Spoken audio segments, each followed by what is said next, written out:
On met à 3 là. Avec Julien. Ouais. Non mais t'as pas. Non mais sinon 2 et 2.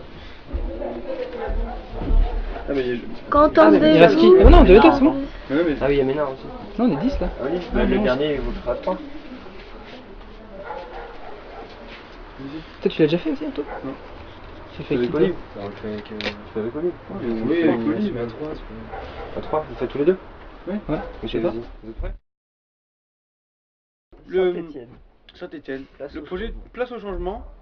Ouais, il y avait un mélange en fait d'interventions très amateurs et d'autres interventions très techniques. Il y avait... Ce qui était intéressant en fait, c'était l'idée de faire un chantier comme un festival. Donc moi ce que j'ai trouvé hyper intéressant sur le projet de Saint-Étienne, c'était d'avoir travaillé avec tous les centres sociaux et les différents acteurs du quartier, de voir comment on avait pu les mobiliser sur un projet.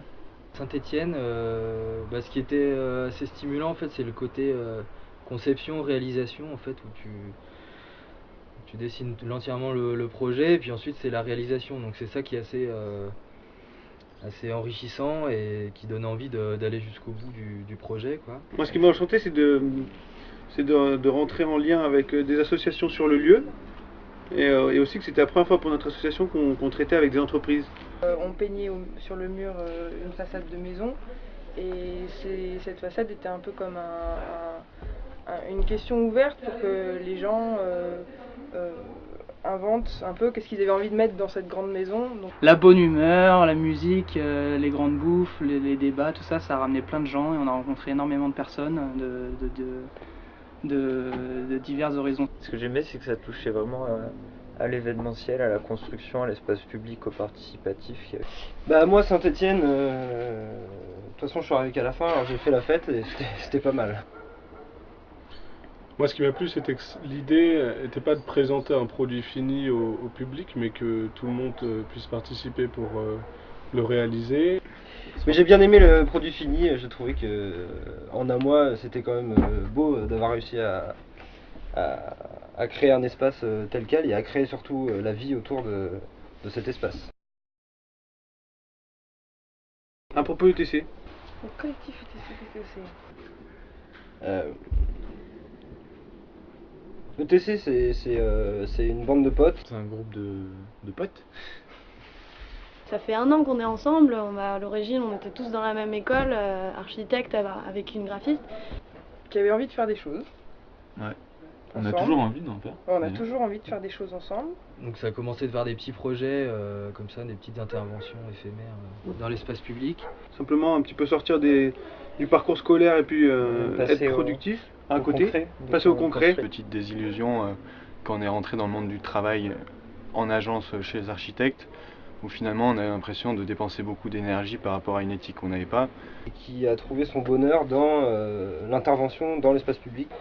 Et puis après, de fil en aiguille, ça a commencé à être de plus en plus important. Ce qui nous touchait le plus, c'est d'agir sur l'espace qui est partagé par tout le monde. De donner une importance et un rôle moteur à la population. En commun la volonté de fabriquer ensemble, de faire les choses bien et puis de conjuguer le lien social avec une pratique professionnelle. C'est un moyen de découvrir plein de choses dans plein de différents domaines, de rencontrer beaucoup de gens. Ça devient un petit peu une histoire où on sait de plus en plus ce qu'on veut faire et où on veut aller. Voilà, ça c'est ETC. Le placemaking. Écoutez, le placemaking, oui, j'espère que ça va se développer et que ça va devenir des choses usuelles dans l'avenir pour l'urbanisme en France et en Europe. L'occasion de découvrir d'autres façons de faire des espaces publics. Le placemaking pour nous, je pense que c'est pas vraiment le cœur et notre préoccupation principale. Il s'est trouvé que nos projets ont pris cette forme-là pour l'instant.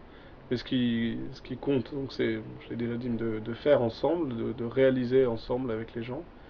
Que ce making de place, il émerge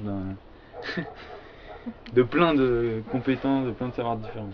Nous on s'est donné un an là, autour de la France, pour aller rencontrer un petit peu tous les gens qu'on a recensés, qui travaillent sur des nouvelles manières de produire des espaces publics. Donc nous, le projet qu'on mène en rapport avec cette question-là, c'est le Détour de France. Donc le Détour de France, en fait, c'est un tour de France. Détour de France parce que on prend le temps de faire les choses, on prend pas l'autoroute, on prend le temps d'aller voir un peu la France, les paysages, rencontrer des gens. On s'est donné donc 1 an pour partir à la rencontre de toutes les associations et les collectifs qui mènent ce genre de démarche en France, sur le territoire. En général, c'est des positions par rapport à l'architecture qui sont assez différentes. Et donc on est très pressé de pouvoir un peu faire la synthèse de toutes ces rencontres-là pour... Le partage de connaissances et voir comment on peut chacun échanger sur les différentes expériences qu'on a fait pour enrichir la cause collective. Voilà, la pratique placemaking est très intéressante et nous on aimerait aussi aller un petit peu au-delà, peut-être construire des bâtiments dans la ville en gardant cette approche participative, citoyenne et humaine.